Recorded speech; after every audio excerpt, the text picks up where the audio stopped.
Hi friends, நம்ம இன்றைக்கி தக்காளி பூண்டு வச்சு ஒரு சட்னி எப்படி பண்ணுறதுன்னு பார்க்கலாம். அதுக்கு ஃபஸ்ட்டு 2 டேபிள் ஸ்பூன் எண்ணெய், 3 டேபிள் ஸ்பூன் கடலைப்பருப்பு, 6 வரமிளகா சேர்த்துருக்கேன். காரம் உங்களுக்கு ஏற்ற மாதிரி சேர்த்துக்கோங்க. 20 பல் பூண்டு, அப்புறம் கொஞ்சம் பெருங்காயம், இதெல்லாம் போட்டு நல்லா வதக்கிக்கோங்க. கருவேப்பிலை, மல்லி, நீங்கள் வேணும்னா புதினா கூட ஆட் பண்ணிக்கலாம். நான் இன்றைக்கி புதினா சேர்க்கல, கருவேப்பிலை, மல்லி மட்டும் தான் சேர்த்துருக்கேன்.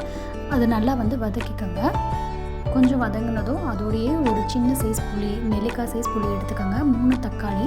இன்றைக்கி நான் பண்ணுற சட்னி 3 to 4 பேர் தாராளமாக சாப்பிட்லாம். கொஞ்சம் உப்பு சேர்த்துக்கலாம். நல்லா வதக்கிட்டு அதை ஒரு தட்டில் ஆற விட்டு அரைச்சி எடுத்துக்குவோம். இப்போ இதில் தாளிக்கிறதுக்கு என்ன பண்ணுறதுன்னு பார்க்கலாம். இப்போ கடுகு, உளுந்தம்பருப்பு, கருவேப்பிலை, அப்புறம் கொஞ்சம் பெருங்காயமும் இதில் சேர்த்துருக்கேன் நான். அதெல்லாம் வச்சு தாளித்து இப்போ அரைச்சி வச்சுருக்கோம் இல்லையா, அந்த சட்னியில் அப்படியே ஊற்றிடலாம். ஊற்றிட்டு இதை இப்போ ஒரு 10 நிமிஷம் கிட்ட கொதிக்க விட போகிறோம். இந்த கொதிக்க வரனால இன்னும் கொஞ்சம் பச்சை வாசனை இருந்தால் அதுவும் சேர்ந்து போகும். நீங்களும் ட்ரை பண்ணிவிட்டு எப்படி இருந்ததுன்னு சொல்லுங்கள். மறக்காமல் இந்த வீடியோவை லைக் பண்ணுங்கள், ஷேர் பண்ணுங்கள், சப்ஸ்கிரைப் பண்ணுங்கள். தேங்க்யூ.